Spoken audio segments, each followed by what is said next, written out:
আসসালামু আলাইকুম। আপনাদের সবাইকে হাফ মিনিট রেসিপির পক্ষ থেকে শুভেচ্ছা অভিনন্দন।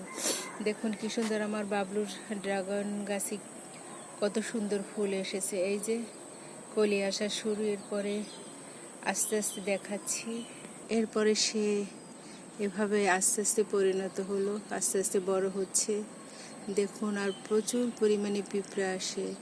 ড্রাগন তো আসলে বিদেশি ফল, কিন্তু তাও আল্লাহর রহমতে আমাদের দেশে এসেছে এবং হাতের নাগালে এসেছে। বাজারে প্রচুর পরিমাণে ড্রাগন ফল দেখা যায়। আর আমার বাবলু সোনা হাফ ড্রামে লাগিয়েছে। দেখুন কত সুন্দর।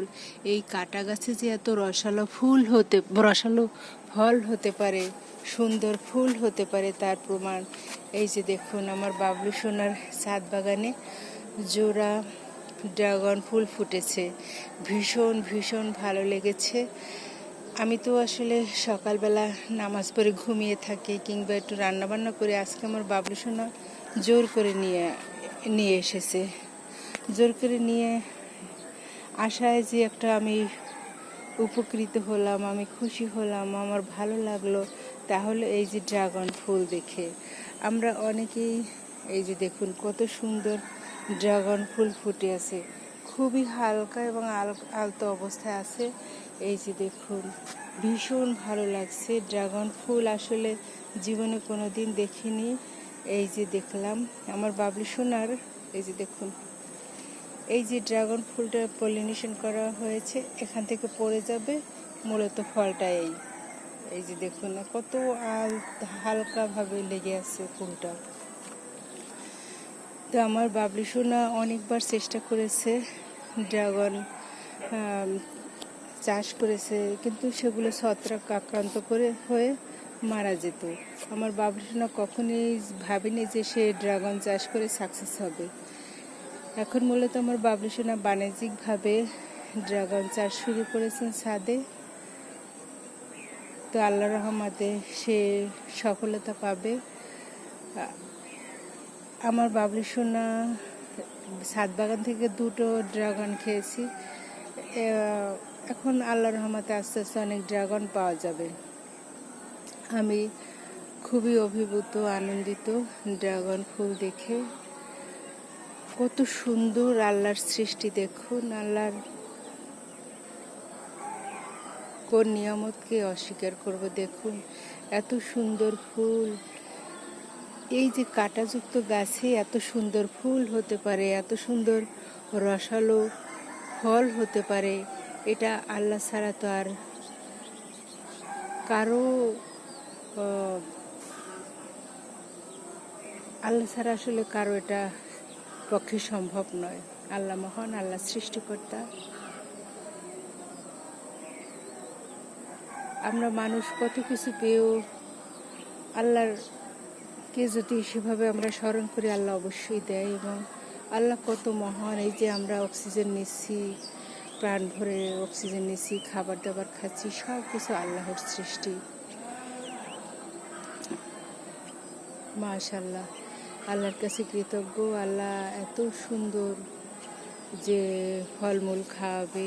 আমার বাবলু আসলে অনেক পরিশ্রম করে। এই যে আমার বাবলু সোনা সকাল সন্ধ্যা ছাদ বাগানে থাকে মাঝে মাঝে। তো এখন খুবই ভালো লাগছে। প্রথম আমার বাবলু সোনা যখন একটু একটু করে ছাদ বাগান শুরু করতেছিল, তখন কিন্তু আমি ভীষণ রাগ করতাম যে আম্মু, আমি কিন্তু ওর সব পট ফেলে দিব, এখানে আবার একটা ডোবা আছে, সেই ডোবায় ফেলে দেবো। কিন্তু আম্মু বলতে, না থাক, এত পরিশ্রম করে করুক, মন ভালো হবে। আমার বাবলু সোনা এত কষ্টে ছিলেন, এত ডিপ্রেশন ছিলেন, কিন্তু ছাদ বাগান করে আল্লাহর রহমতে সে অনেকটা সুস্থ হয়েছে। বর্তমানেও সে ডক্টর দেখাচ্ছেন। তো আল্লাহর রহমতে অনেকটা সুস্থ ইনশাল্লাহ।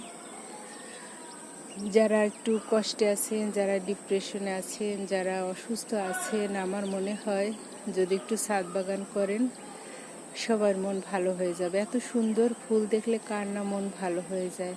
আল্লাহ, আপনিও আপনার কাছে কৃতজ্ঞ। আল্লাহ খুবই অভিভূত, খুবই খুশি হয়েছি এত সুন্দর ড্রাগন ফুল দেখে। কত সুন্দর আল্লাহর সৃষ্টি। আবার জোড়া ফুল ফুটেছে। এই যে এইটা হচ্ছে আমি, না এটা হচ্ছে আমার বাবলু, আর এটা হচ্ছে আমি। এই যে একই, দেখুন একই গাছ থেকে দুটো জোড়া ফুল, সেম আমার আর বাবলুর অবস্থা। কারণ আমি বাবলুকে এক মুহূর্তে না দেখলে থাকতে পারি না, আর বাবলু আমাকে না দেখলে থাকতে পারে না, এই অবস্থা। কারণ হচ্ছে আমি আর বাবলু ছোটোবেলা থেকেই, শুধু বড়োবেলায় নয়, ছোটোবেলা থেকেই দুজনে একত্রে থাকা, একত্রে খাওয়া দাওয়া, দুজনের ভিতর কখনো কোনো দিন মনোকষ্ট হতো না, কখনো গালমন্দ হতো না। এবং আমার বাবলু সোনা কোনো দিন আমাকে তুই করে বলেনি। এবং আমার বাবলু সোনাকে আমি তো অনেক শাসন করতাম, খারাপ মেয়েদের সাথে মিশতে দিতাম না, যার কারণে আমার বাবলু সোনা অনেক ভালো, খারাপ ছেলে মেয়েদের সাথে কখনো মিশতে দিতাম না। এটা আমার একটু কড়া শাসন।